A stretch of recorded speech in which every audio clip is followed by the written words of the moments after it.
Ediciones en reiteración, como es habitual en nuestro programa, ya casi cerrando este ciclo, ya que el año se va y también el ciclo 2012 de nuestro programa finaliza, como es habitual, por otra parte, ¿no? El mes de diciembre es el último mes del año, siempre ha sido así, no es ninguna novedad, y nosotros también cumpliremos nuestro ciclo 2012 aquí en Canal 12, precisamente. Hoy teníamos programado dos temas, de los cuales uno persiste y el otro ha sido modificado por una visita que nos enterábamos de su presencia aquí en Venado Tuerto, muy importante por cierto, y decidimos cambiar sobre la marcha. Ya le vamos a estar contando porque la agenda la porción de ella que no se ha modificado, es la que tiene que ver con nuestro colega, nuestro colaborador en la radio, Pablo Tomás Almena, alguien que seguramente de los que escuchan nuestro programa han escuchado su voz, y no solamente con la crónica, sino también hasta cantando. Pero hoy no vamos a hablar de eso, o sí, pero de otra manera, ya que estamos más allá de triquiñuelas y trapisondas variadas, el 7 de diciembre está ahí nomás, a la vuelta de la esquina, y puede ser que finalmente la ley que ha sido la Ley de Servicios de Comunicación Audiovisuales, como sabemos, aprobada por amplias mayorías legislativas y que está detenida hace 3 años en su plena ejecución, finalmente logre concretarse y traiga aquello por lo que todos, a pesar de que tiene deficiencias y que tiene cosas para enmendar, todos los que queremos una pluralidad de voces, la apoyamos decididamente. Escuchaban. En un rato, después de la pausa, vamos a estar cambiando de tema, vamos a estar con la doctora Cristina Gómez, que es famosa en el país a través de múltiples apariciones, entre ellas también en Venado Tuerto. Hemos tenido la oportunidad de conocernos recién, pero antes habíamos charlado muchas veces por teléfono, y su lucha sobre el tema agroquímicos y sus consecuencias en la salud pública. Ya volvemos enseguida. Bien, antes que nada una pequeña aclaración. Yo, a partir de una confusión en el nombre, la mencionaba a la doctora Gómez como Cristina, en realidad es Graciela Cristina, ¿no? De allí vino cierta confusión, pero bueno, lo cierto es que está aquí. ¿Qué tal, doctora? ¿Cómo estás? Buenas noches. Muy bien, muy buenas noches. Por venir. No, gracias a ustedes. Estás, bueno, contémosle a nuestra teleaudiencia, sos abogada, sos escribana, sos periodista ambiental, o sea que sos colega. Me gustaría conocer, así sintéticamente, cómo te involucrás en el tema, ¿no? En la materia justamente del ambientalismo y específicamente el tema agroquímico. Sí, ya lo repito tantas veces, Abel, es un latiguillo ya. En realidad soy con orientación notarial desde la facultad, o sea, con 3 títulos en la UBA, Derecho y con orientación notarial. Pese a ello, la ley de Santa Fe exige, para ser escribano, que hagas 2 años más. Exactamente. Eso fue hasta el 2007. Entonces, todos los viernes viajaba a Rosario para cursar escribanía en la Universidad Nacional. ¿Vos sos oriunda de dónde, doctora? Nací en Román, Santa Fe, que es al norte, pero vivo hace muchísimos años en Capital Federal. Entonces correcto. Viajaba todos los viernes, me recibo de escribana y después había que hacer un año más de práctica notarial, por ley. Entonces algunas de las colegas elegimos hacerlo en la UCA, porque tenía el mismo valor y bueno, estábamos más cómodos, teníamos una computadora para cada uno, las escrituras se podían hacer e imprimir en el momento, nada que ver con lo que eran las aulas de la Universidad de Rosario, entonces Nacional de Rosario. Esas colegas eran una de cada localidad de Santa Fe, claro. Y entre ellas estaba la de San Lorenzo, que ella fue la que... Ahí es donde comienza todo. Comienza todo este tema, me empieza a contar de la costanera que nunca se hizo, de la plata que se tragaron, que era para construir una costanera en San Lorenzo y que solamente se hizo una cuadra, la otra plata se la comieron, que las empresas cerealeras eran un desastre, la cantidad de enfermos que había. y me contaba también del hecho histórico que se festeja la batalla de San Lorenzo y en un monolito que está en un lugar que no es realmente el correcto, donde se festeja, porque el verdadero lugar donde estaba el monolito está ahora adentro de ACA, de la cerealera. Quedó encerrado adentro de la fábrica y cambiaron el lugar histórico a otro lugar más arriba, que no es el oriundo, el original. Se produjo el combate. Y después lo que más me impresionó fue la erosión de las barrancas, porque hay casas muy suntuosas al borde ya de las barrancas y cada vez la erosión por la cantidad de barcos que entran. Bueno, ella contaba todo esto y uno es de Santa Fe, uno ama su provincia y en Buenos Aires yo desconocía lo que estaba pasando acá. Entonces empecé a investigar, pero siempre en la rama notarial y hablando de otros temas también, hasta que me encuentro con el escrito de la denuncia del doctor Páramo de Malabrigo y digo, bueno, en realidad lo que mi colega me dice es mucho más grave, porque esto está a 20 minutos de mi pueblo, ya es de Malabrigo y Román están muy cerca.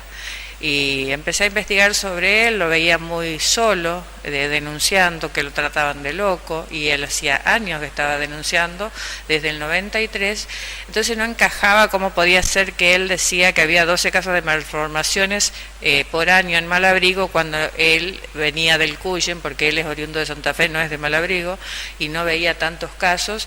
Entonces él se preguntaba qué es lo que está pasando y no se conocía todavía el veneno. Entonces cuando él empieza a ver los primeros casos de chicos de malformaciones y de problemas de garganta y alergias, es en el 93. Entonces empieza a preguntar a los productores y los hilos estaban adentro de Malabrigo. Después de un amparo él los pudo sacar y los mosquitos se paseaban por el centro de Malabrigo. Después del amparo no pasearon más y mermaron los casos de chicos con malformaciones, pero se empezaron a incrementar los abortos espontáneos y los cánceres en gente muy joven, fulminante. Eso siempre él lo cuenta.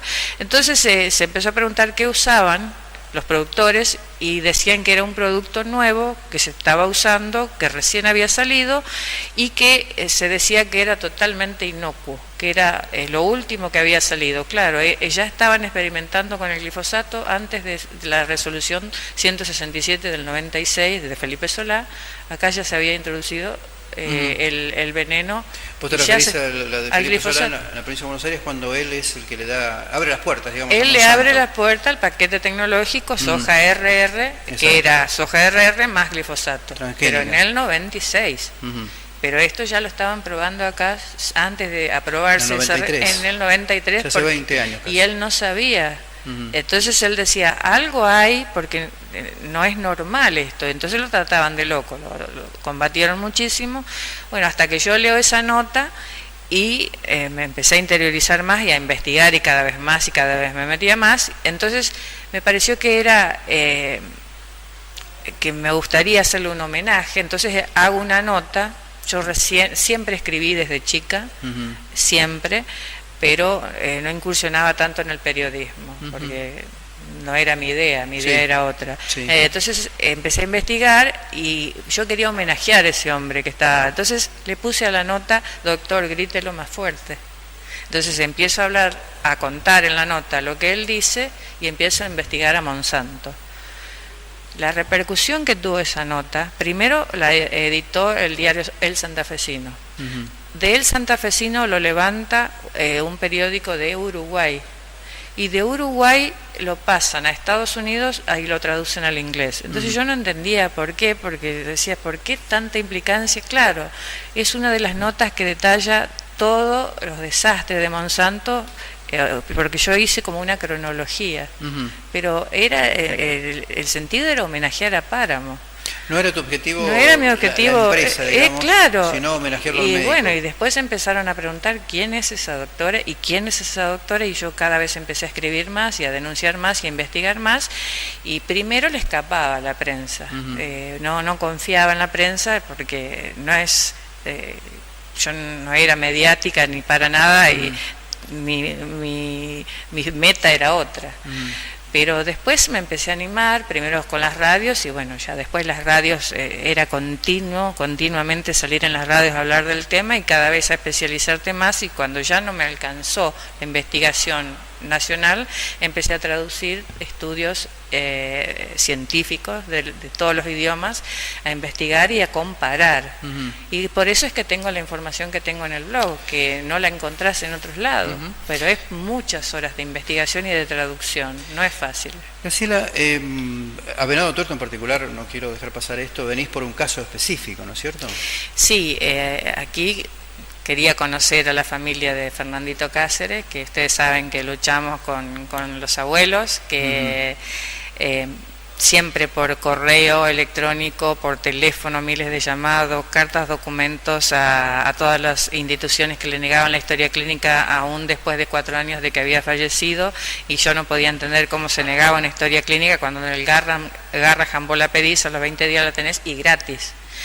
Esta institución le negaba, no había forma, se intima por carta documento, no me contesta, entonces se manda una segunda carta documento y me contestan, venga a buscarla, sale 200 pesos, son 700 hojas, pero bueno, está aquí a su disposición. Pero llegar a eso cuando no puede ningún ciudadano, no hay derecho a que un ciudadano llegue a una carta documento cuando estás hablando de algo que es de tu propiedad, es tu derecho a la historia clínica, eso los televidentes tienen que saber que es tuya, no te la pueden negar. Si inclusive una persona no la puede pedir y fallece y convivía con otra persona, esa conviviente tiene derecho a pedirla y se lo tienen que dar. Si hay un menor, pues la pedirán los padres. No, si en este caso la pidieron los abuelos. Sí. Entonces, ¿cómo puede ser que se niegue? Sobre todo si hay un proceso judicial de por medio, ¿no es cierto? Entonces después, al no haber respuesta, se acudió al organismo que es el que se encarga de aplicar la Convención de los Derechos del Niño, que es el CENAF en Capital Federal, y bueno, ahí estalló porque ya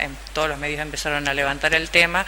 Después sale el video de la abuela hablando en un programa de aquí de este canal que está recorriendo el mundo, porque también yo publico para todo el mundo, no solo para la Argentina. Me conocen más en el exterior que en mi propio país. Y creo que con Fernandito logramos eso, logramos que Venado despierte un poco. Me hubiera gustado, y hasta el día de hoy siempre me pregunto qué lindo hubiera sido venir a dar una charla, porque después de toda esa movida que logramos con estos abuelos, creo que la que tenía derecho a venir a dar una charla era yo, y no otras organizaciones que se tomaron el atrevimiento de venir después de toda esta movida gracias a este niño. Ahora, dos cuestiones. Una, que la traes y no quiero derivarla o irme a otro lado. Porque existe eso, ¿no? Muchas veces en igualdad de objetivos existen divisiones o peleas o enfrentamientos que parecen más personales que lo esencial, lo importante que es lo que se está trabajando, ¿no? Claro, pues en realidad tendría que haber una unicidad, pero no la hay, porque justamente yo considero que estoy defraudada de todas las ONG. A mí no hay ninguna ONG del país que me convenza. Tengo mucho respeto por FARC, que es del doctor Salzay, del constitucionalista. Tengo mucho respeto por esa ONG, sí me parece que es muy seria, pero no tanto Greenpeace o todas las demás que están pululando, y algunas que se autoproclaman ONG o movimientos, o me parece que son más respetables los vecinos autoconvocados. Me parece más noble el trabajo que las ONG. Las ONG lucran, las ONG siempre transan con algún político, y no se puede entender cómo una persona que no tiene título, que no tiene trabajo o profesión conocida, viaje a Copenhague o a Cochabamba, al congreso donde estuvo Evo Morales. Entonces, cuando el doctor Páramo y yo recorríamos todas las escuelas rurales sacando de nuestro bolsillo y viajando en flechabús. Entonces, eso duele, porque uno dice, se siente decepcionado, porque es una lucha muy dura. Y muchas amenazas, muchos aprietes, muchas cartas documentos. Es lo que quería preguntarte, ¿qué precio has tenido que pagar, evidentemente con un poderío económico detrás, obviamente enorme, ¿no es cierto? Fue primero la lucha más familiar, porque de estudiar tanto y de haberme perfeccionado en tantos aspectos del derecho, que es mi pasión, a llegar a estar trabajando ad honorem, no era aceptado por la familia, y tantas horas de computadora y de traducción que te comentaba, y después ya tenía insomnio, me quedaba hasta altas horas de la noche y después tenía el mismo rendimiento al otro día. Tengo una hija de 24 años, tengo un esposo, soy ama de casa, cocino, lavo y plancho como cualquier persona normal, además de todo lo otro que hago, pero mi pasión es viajar por el país filmando, edito yo mis videos, los escritos los hago yo, los amparos los escribo yo, todas las causas, los escritos son de mi propiedad, o sea, no le pido nada a nadie, y es muy cansador porque no sé delegar. Y a veces hay que delegar, quizás estando con alguna ONG se podría hacer, pero veo que el objetivo muchas veces tampoco es el mismo, porque ante un Goliat tan poderoso, uno tiene que tener un argumento con mucho sustento. Ahora, y no todos estamos preparados para contestar. Desde luego. En los últimos tiempos, uno escuchando muchas cosas, además de la profesión, que me parece que este es uno de los temas también, ¿no? La profesión médica, o por lo menos la formación académica, por lo menos en mi caso, no sé si ha cambiado mucho o poco o nada, pero en mi caso, en nuestra generación de médicos, no estábamos demasiado, por decirte, ser muy... digamos, muy suave, ¿no? Por no decir nada, preparados en cuanto a la aparición de enfermedades como consecuencia de contaminación de elementos de este tipo, ¿no? Nosotros, cuando estudiábamos toxicología, en general lo hacíamos con otros elementos y muy poco que ver con los productos agropecuarios, por ejemplo, que se utilizan en esas tareas. ¿Eso se ha modificado? Vos tenés... porque hay un axioma médico que dice que no podés hacer un buen diagnóstico si no pensás en la enfermedad. Es decir, si usted no piensa en tal cosa, es muy difícil que usted llegue a la conclusión de que esa cuestión es la que está provocando que su paciente lo esté visitando. Yo creo que no se ha modificado. Es más, creo que cada vez hay más presiones para que no se estudie el tema. Tengo casos de estudiantes de medicina de Rosario que me mandaron una nota que se elevó a uno de los decanos porque entre la bibliografía de los médicos estaba muy buen libro de toxicología que trataba justamente los plaguicidas y era de lectura obligatoria. Viste, claro, que siempre en la facultad tenemos la lectura obligatoria y la optativa. Se pasó de ser obligatoria a como optativa. Inclusive era difícil de conseguir el texto. Entonces alumno con otros elevan una nota al decano pidiéndole por qué, si ese texto es tan importante y todos tendríamos que saber, por qué lo sacaron de ser obligatorio a ser optativo y nadie lo elige. Ahí hay una incidencia desde arriba o de alguien que no quiere que lo sepa. Si desde el mismo CONICET le está negando un estudio que está aprobado, que es el doctor Carrasco, o de otros científicos muy importantes del exterior, y del CONICET niega la prueba que es contundente de que los productos causan lo que causan, entonces no puede salir un ministro de Ciencia y Tecnología a decir nosotros no aprobamos el estudio del doctor Carrasco porque no fue publicado, cuando el estudio que él hizo del glifosato en el año 2009 hay muchos de esa bibliografía que tampoco fueron publicados. ¿Y por qué atacó al doctor Carrasco y no a esa bibliografía? Vamos a ir a una pausa ahora y después quiero meterme específicamente en el tema eminentemente científico, justamente sobre el estudio del doctor Carrasco, del doctor Andrés Carrasco, que tuve el gusto y el honor de entrevistarlo en el programa en el que vos también estuviste. Vamos a ir a una pausa, estamos con la doctora Graciela Gómez, el tema, bueno, ya ustedes lo están escuchando, después volvemos.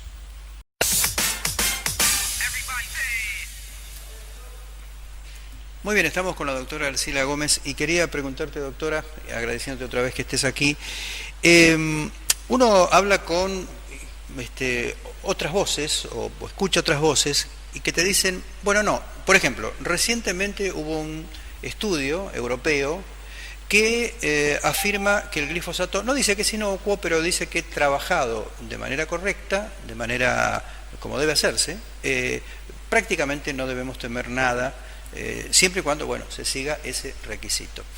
Y escuchás muchas otras voces en ese aspecto donde te dicen que hay otros productos de utilización sistemática y mucho más viejos que son tanto o más peligrosos que el glifosato. ¿Qué decís vos con respecto a eso? Es que hay un estudio muy bueno del doctor Gilles Seralini de Francia, que él probó durante 2 años en secreto con ratones y alimentándolos con maíz y soja transgénica, algunos, otros con maíz común, sí, pero agua con gotas de glifosato, y otros solamente con maíz común y agua sin glifosato. Y los tumores los puedes ver en cualquier persona puede entrar a la web y puede ver los ratones con la cantidad de tumores, las muertes, los fetos perdidos de las ratas, miles de problemas, y probado que realmente el maíz de Monsanto, el transgénico, produce lo que produce, y la cantidad de malformaciones que tenían esos ratones, las fotos son espeluznantes. Ese estudio es de este año, es el último, y se tuvo que hacer en secreto para no ser presionados por las multinacionales y el lobby que tienen en Europa. Tal vez sea ingenuo si te lo pregunto, pero de todas maneras lo hago. ¿Es posible que una multinacional tenga el semejante poderío como para modificar un estudio científico? Sí. O, en todo caso, orientarlo hacia un resultado sí. deseado, entre comillas. Sí, totalmente, lo han hecho. Es más, ahora están intentando revertir este gran descubrimiento de Gilles Seralini, y ellos contratan, porque tienen el poder económico para poder hacerlo, los mejores científicos que puedan trabajar para la empresa y tratar de desmentir o buscar los pequeños detalles, que es lo que hicieron con el estudio de Carrasco, diciendo de que no era perfecto, o que tenía algunas fallas, o que los métodos no eran los mejores, y sin embargo Carrasco, Antoniu, Fagan, Robert Belé, el de Pittsburgh, Ray Railea y Gilles salieron a defender el estudio del doctor Carrasco.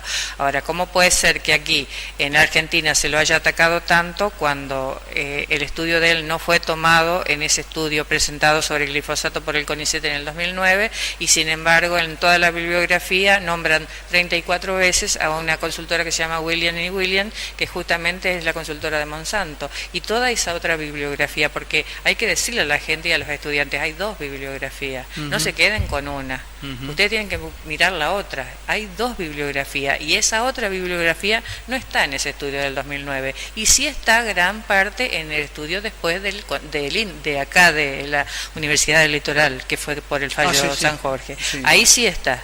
Es parte de esa bibliografía, pero además hay muchos más estudios que ninguno de los 2 informes los nombran. Entonces el estudiante tiene que saber que hay 2 bibliografías, que no se queden, que investiguen, que no crean lo que la multinacional siempre va a decir que no hace nada. Los lobbies, hay tanto lobby, Abel, que en la Unión Europea, en el Parlamento Europeo, yo hice una denuncia por el glifosato que tenía que ser tratado ahora y se pospuso hasta el 2015. El comisario Dalli, que es el que dijo que el informe de Carrasco era insuficiente, tuvo que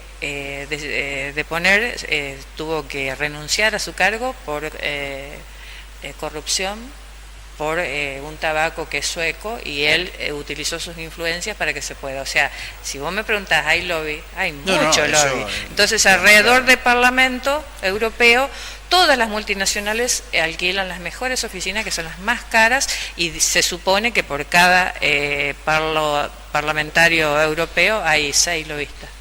Así que imagínate. El hombre está cercado, cada parlamentario. ¿Dónde está la clave, no? Es decir, la concientización. Recién hablábamos de los profesionales, pero también hay gente que trabaja con esos elementos. Están los productores agropecuarios y está el común de la gente, todos nosotros, que no pertenece a ninguno de esos ámbitos específicos. ¿Dónde está la clave, según vos, que venís estudiando el tema desde hace tanto tiempo, en cuanto a que no se no se está en contra de la producción, pero sí, por supuesto, que lesione la salud humana, ¿no? Creo que no hay que caer en la palabra solamente concientización. Acá lo que hay que hacer es educar. Educación, y educación ambiental urgente ya, porque como dice el doctor Walter Pengue, el ingeniero agrónomo, el doctor Walter Pengue, la educación sin el medio ambiente no es educación, no llegamos a nada. Sí o sí debemos educar para el ambiente y para el futuro, y eso está previsto desde los años 80, 90 y no se usa, no se aplica en la currícula de las escuelas, y es lamentable. Doctora, tengo que despedirte.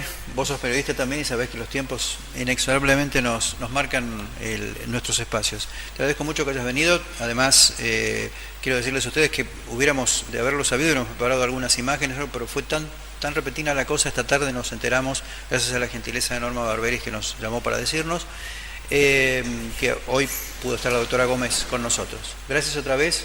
Y hasta una próxima ocasión. Gracias a vos, Abel, buen año. Siempre por darme un espacio en la radio y hoy aquí y conocernos personalmente, que es un placer. Bueno, gracias igualmente. Nosotros nos vamos rápidamente, no tenemos más tiempo. El próximo miércoles estaremos transitando el último tramo de este año y también de este ciclo de programa. Hasta la próxima, buena semana.